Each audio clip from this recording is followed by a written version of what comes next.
Alhamdulillah wa kafa wa salamun ala ibadihi alladhina istafa amma ba'd. A'udhu billahi minash shaitanir rajeem. Bismillahir rahmanir rahim. Wa nafsin wa ma sawwaha fa alhamaha fujuraha wa taqwaha. قد أفلح من زكاها وقد خاب من دساها. سبحان ربك رب العزة عما يصفون وسلام على المرسلين والحمد لله رب العالمين. اللهم صل على سيدنا محمد وعلى آل سيدنا محمد وبارك وسلم. اللهم صل على سيدنا محمد وعلى آل سيدنا محمد وبارك وسلم.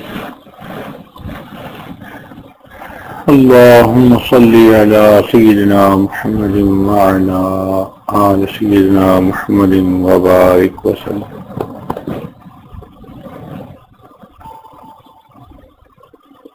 Allah subhanahu wa ta'ala bestowed every human being with three bounties.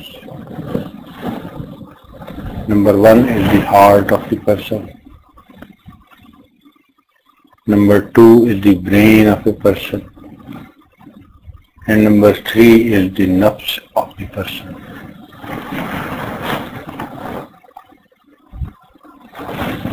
Heart is the source of feelings. Feelings of love and hatred, feeling of braveness or cowardness. All these feelings, they come from the heart. To believe in something or not to believe in something, it belongs to heart. Then brain is the source of thoughts. It's basically a thoughts processor. Like we have math coprocessor in the computer, that if there is a mathematical equation in the program, then it is directed toward the math coprocessor. It will solve the equation and then give the answer back to the system. Similarly, the brain of a person is thought processor. You give any thought to your brain, it will start processing it. It can be a good thought or it can be a bad thought, but it will process it. Then the nafs of the person is the source of wishes.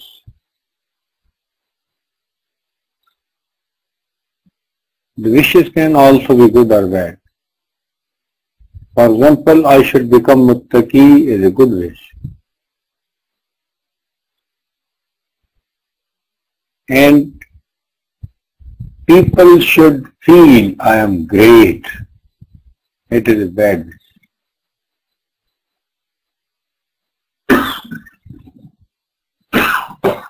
So the nafs of a person is the source of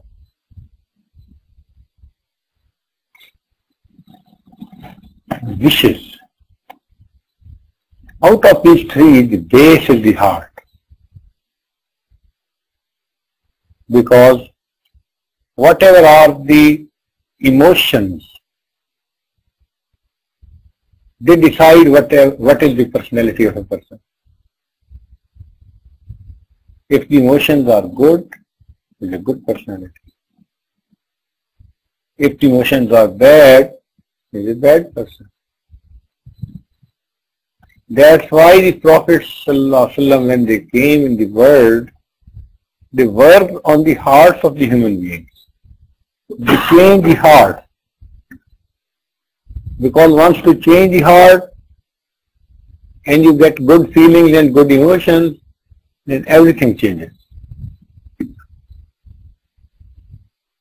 If some person has emotion in his heart that I want to become a friend of Allah subhanahu wa ta'ala, whole schedule of his life will change. His thoughts will be changed, his wishes will be changed, his actions will be changed, because he will be a changed personality. And if he feels, so if he believes in Allah subhanahu wa ta'ala,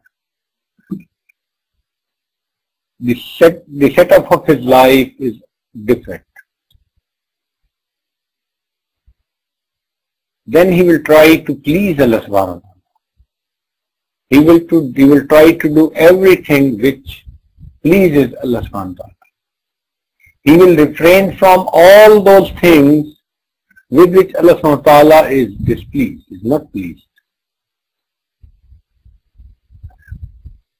So now the setup of his life has become different because he believes. If he believes in the day of judgment, then it is different. Then he will refrain from sins. He will understand that on the day of judgment, I will ask about my sins. And if I have committed these sins, I will be punished on the day of judgment. And if the same person, if he is unbeliever, he does not believe in Allah subhanahu wa ta'ala, he doesn't believe in the day of judgment, then he will not be afraid of doing anything wrong. He can speak lie, and he will just feel, oh, I changed the statement. So light. So lie will just be a very light thing for him. He will make the promise, but if he feels that there is no benefit for him, he will try to back out, by hook or by crook.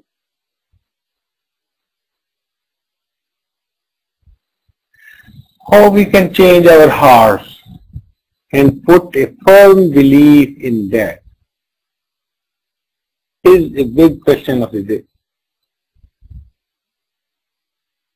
Every one of us wants to be a good person, but practically very few of us succeed. In most of the actions of our life, we try to practice the Sunnah of Rasulullah. But in some, we don't do that. We try to do the things according to our own wishes. That's the problem. Islam requires total submission from a person. All the previous religions, they were named after the name of the tribe or name of the personality. For example, the Christians, they were named after the name of the Jesus Christ. Jews, they were named after the name of Judaism.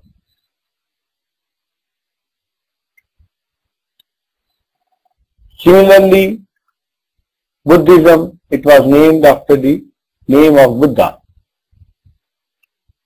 But Islam, it is not the name of some person or some place. It enjoys different meanings. Its means are peace, total submission. Someone asked from Rasulullah sallallahu alaihi wasallam that who was Muslim? Then he replied that al-Muslimu man salim al-Muslimuna min lisanihi wa yadihi. That a Muslim is he by whose tongue and hand, the other Muslims are secure, they are saved. Now look at this. Normally, we feel that with the hand, a person can do something bad to others more than the tongue. But it's not like that. In Hadith, the tongue has been mentioned first. There are a few reasons. Number one, that whatever wound you give to someone with your hand, it can be healed. But what wound you give someone with your tongue can sometimes never be healed.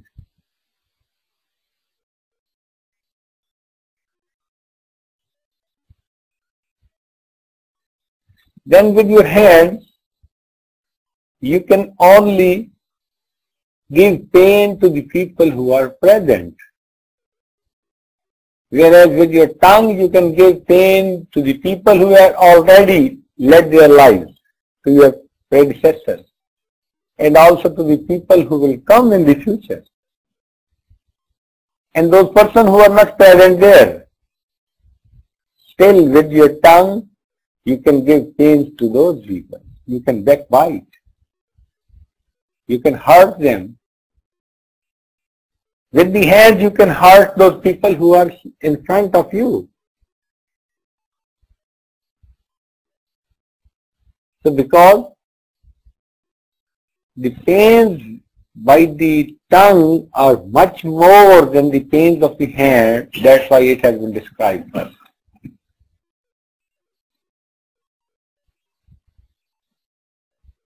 Those relationships which cannot be cut with the help of knife and scissors, you can easily cut them with the help of your tongue. Just speak few words and two brothers, they will stop talking to each other. Two friends, they will become enemies. So slip of the tongue is the worst slip. So that's why it has been mentioned, min lisanihi wa yadihi.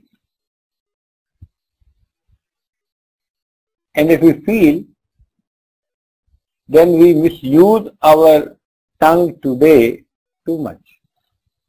For example, whenever we sit down, we start talking about the third person who is not present.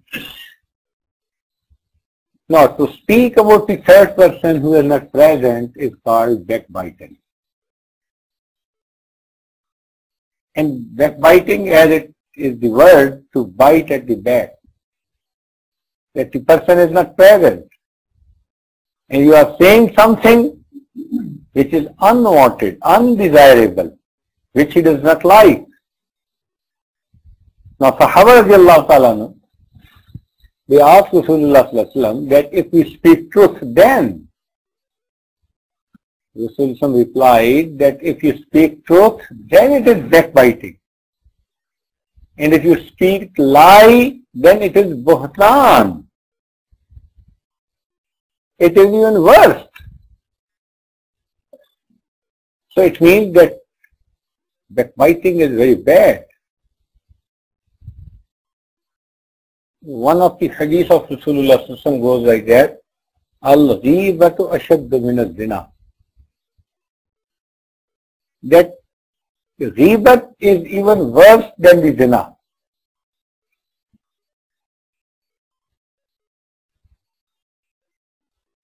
So we should refrain from this.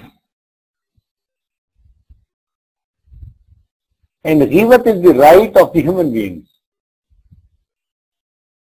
If someone has done, then even if he asks forgiveness from Allah subhanahu wa ta'ala, this sin will not be forgiven until and unless he asks forgiveness from that person. Now the situation has become complicated. It's very easy to backbite someone, but it's very difficult to ask forgiveness. try to talk to someone, please forgive me, and then listen what he replies. Allah forgives the human being, but the human beings, they don't forgive people.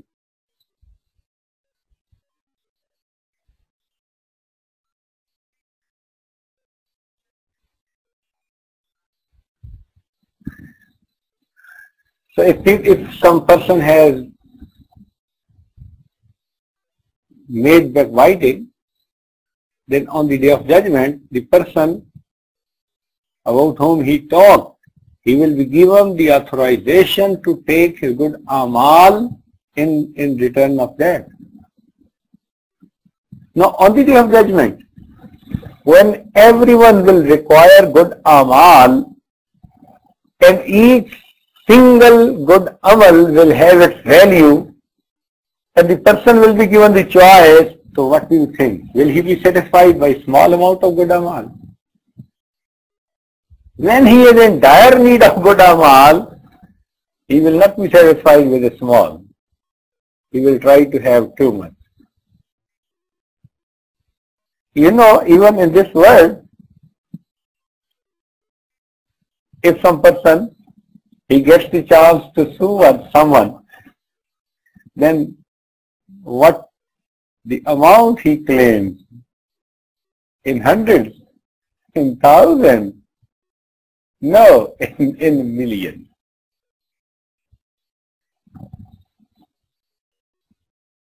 The amount what a common person even cannot pay. He cannot even think of it. So even we think about the matter of this world, that the person who is given the chance to ask something, he asks something which is very high, very difficult to pay. So then on the day of judgment, if this person will be given the authority to take his good amal, how much amount he will take? Few of them, hundreds of them, thousands of them, no. He will try to have all of them. And if there will be many people, and all of them, they will make a claim that he backbited,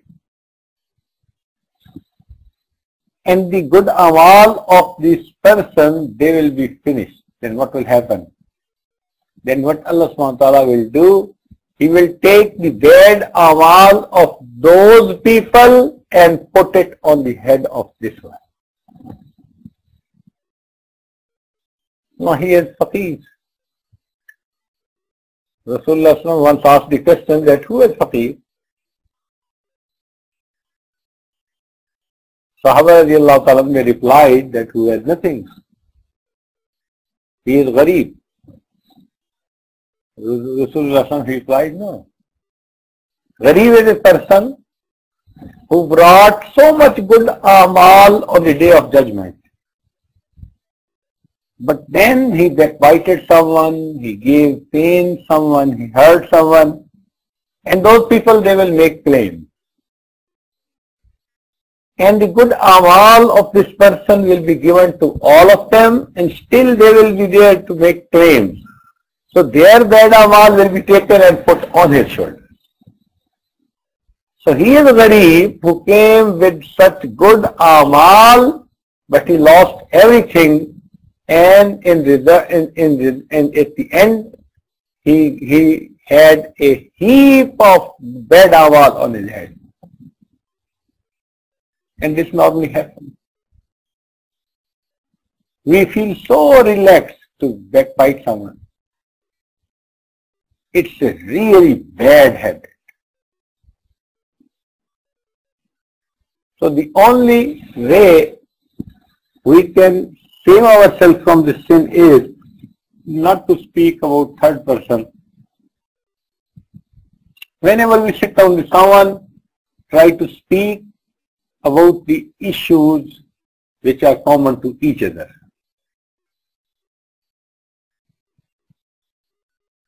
In which you don't have to describe about the third person. Try to avoid it. Don't try to give easy comments. Normally, we make loose talk about the third person. And that becomes backbiting. It's very common these days. So because this is a big sin, kabira guna, so we should try to save ourselves from people.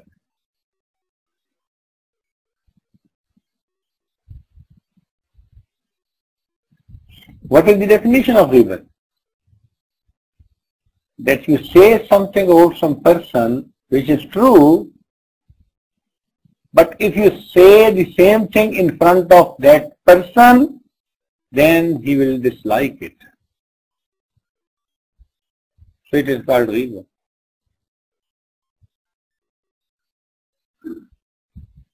Actually, this is the personal law of Islam. Islam has provided security to every Muslim. So this is his self-respect. Islam doesn't allow that if two people they sit down, they talk about the third person. No. Islam tells them it is personal law. Don't talk about the third one. If you want to talk about something, talk about yourself. So it means that if I am sitting here and I find two people sitting in the corner and they are whispering with each other, talking to each other, I can't think in my mind they are making my rebirth, they are backbiting me. No.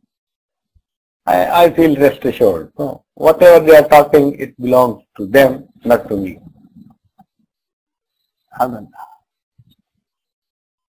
What a beautiful idea. What is the beauty of the teaching?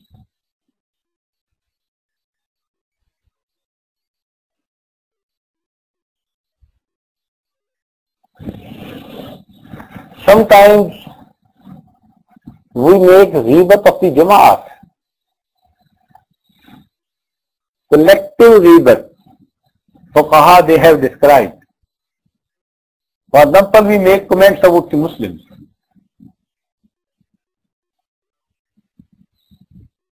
We make comments about the Muslims of some area. We make comments about the Muslims of some masjid. It becomes even bigger sin. Allahu Akbar.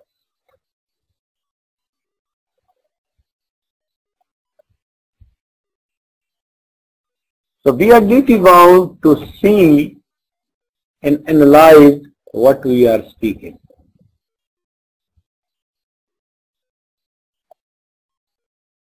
We should have a control upon our speech. It's not like that we can speak everything.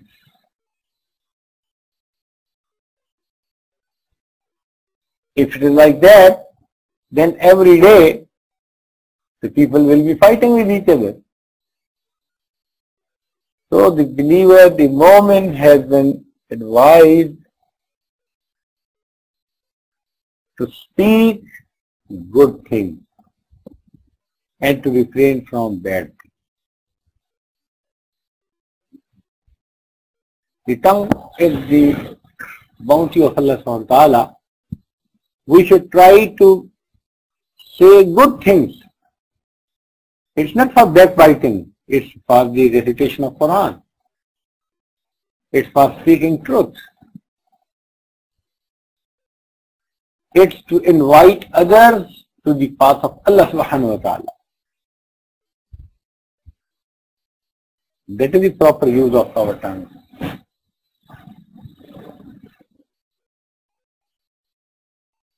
It has been written in the life biography of few elders that they used to speak so little that whatever they used to speak in the day, they used to write it. We spoke this, we spoke this, we spoke this. And in the night, they used to analyze it. Imam Abu Hanifa rahmatullah alayh, it has been written in his life history that he was such a big scholar, but he normally used to keep quiet. To have knowledge and then to keep quiet, it is very difficult. Nowadays what happens? We listen something and we start speaking. And sometimes we speak without thinking. Just make comments. It's not allowed. So we should discipline ourselves in this respect, and we should try to avoid backbiting. Backbiting of the relatives can be done. For example, husband and wife, parents and children, brother and brother. There is only one condition in which it is allowed to describe the reality in front of someone when you feel that if I will tell these things to this person, then he will be able to set the things right. If you see something bad and you talk about that person to someone, and this person has got such a position that he can correct that one. He can tell that person to be a good one. So with this intention, with the good intention, then you can speak to someone. Otherwise, we should make a habit not to speak about the third person, because that's always dangerous.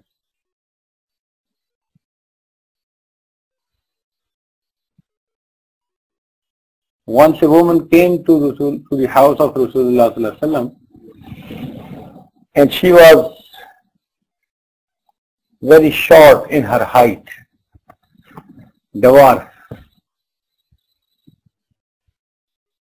So Aisha Siddiqa radiallahu ta'ala, she spoke about that woman to Rasulullah Sallallahu Alaihi Wasallam, and then she just made a sign that that woman like this, short heighted.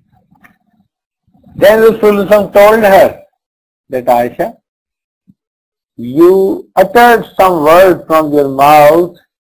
They are so bitter that if these words are put in the ocean, that the whole water of the ocean will become bitter. And what we do? To someone we say, oh, he is bad. आज किसी को बेईमान कह देना, दलील कह देना बड़ा आसान है, और कल क़यामत के दिन अल्लाह के हुजूर जवाब देना ये बड़ा मुश्किल का. It will be difficult to answer on the day of judgment. Easily we can say daleel to someone, but on the day of judgment, if you will be asked to prove it, then what will happen?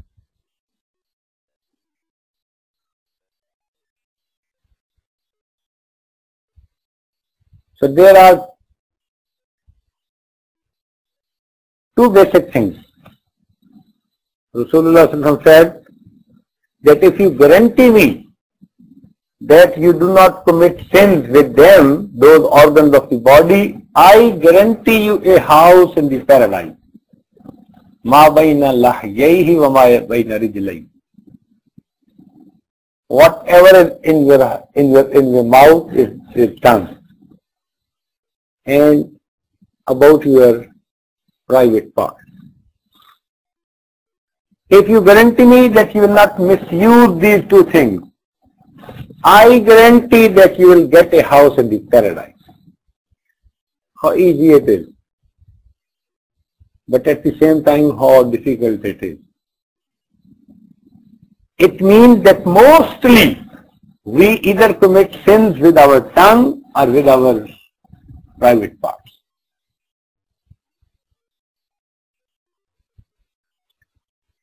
to have no control upon the glances,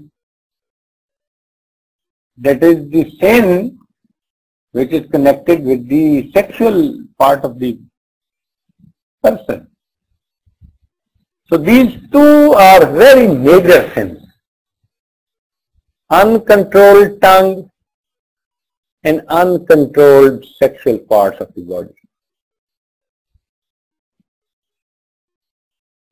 So we should try to work on these two things, and to control them means to justify that I want to have a house in the paradise.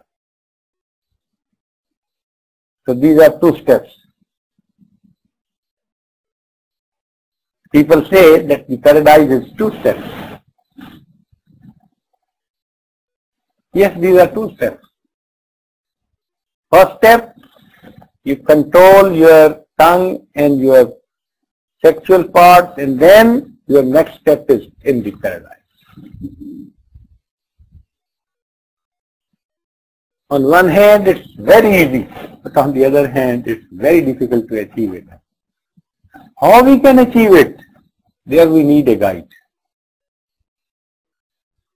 We need counseling. Even in this world, in our life, when we are stuck up, we want to have counseling. When there are problems in our married life, we need counseling. When we have some problems in our business, we need advisors. So look at this. If we need advisor in this world for our business, for our personal affairs, why don't we need an advisor for in our religious, for our religion? So a Shaykh is a religious advisor who advises a person how to lead a good life. And because he is an experienced person, he has already gone on this path and he knows what are the ins and outs of this path. So beforehand he tells the person, oh, you should take care of this and this and this and this. And if we follow him and follow his instructions, then we save ourselves from so many bad results.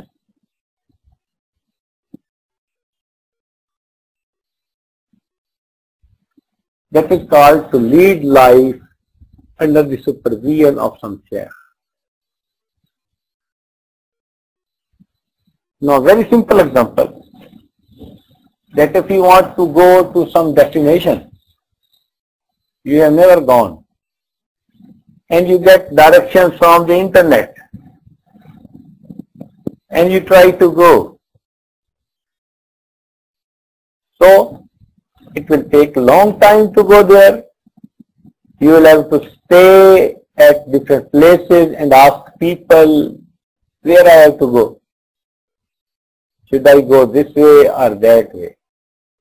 And if the person in the way, he is going to misguide you, then you are in trouble. Maybe you have to take the right turn and he tells you to take the left turn. You have to go in the north direction, you will be going in the south direction. You will not be able to reach your destination. That is the condition of a person who leads his life on his own. Although he wants to lead his life according to the teachings of Quran and Hadith, but still he has no guide. And if he wants to go, then Shaitan is a person in the way who is going to misguide him. He has to take right turn. Shaitan will tell him to take the left turn. He has to go to the west direction, for example. Then Shaitan will tell him to go to the east direction. The other situation is that you want to go to the house of some person and the person is with you, or his friend is with you who knows where is the house. He sits on the front seat of the car and he tells you, okay, you start your car. And then let's go. Now take left turn, take right turn, go straight. Now stop here. Now do this and do this. Now you are relaxed. You will be driving and in the shortest possible time, he will tell you, we have reached our destination. What a big difference in these two conditions. Same as the difference in which we have a Shaykh in our life or we don't have a Shaykh in our life.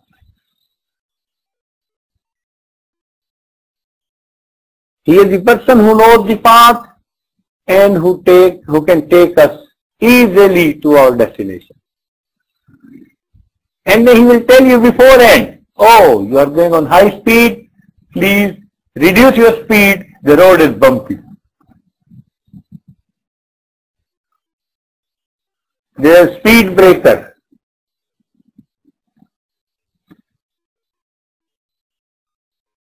The road is slippery. So we can save ourselves from the accident. So it means that every one of us needs a guide in our life. A real guide is he who has gone all the roads which you want to go.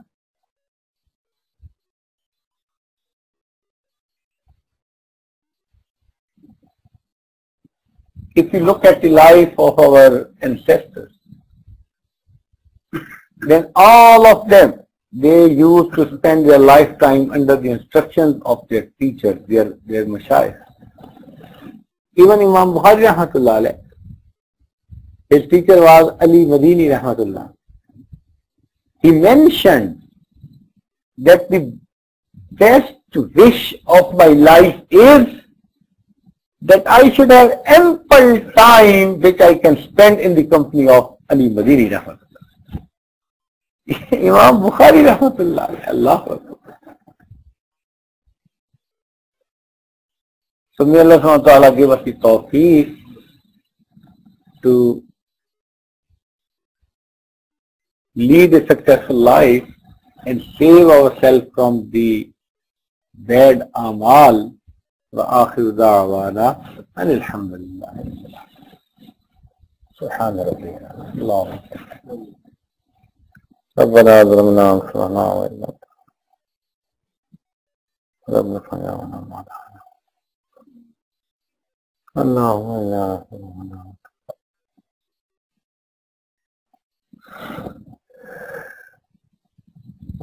صلى الله تعالى على حبيبنا أجمعين.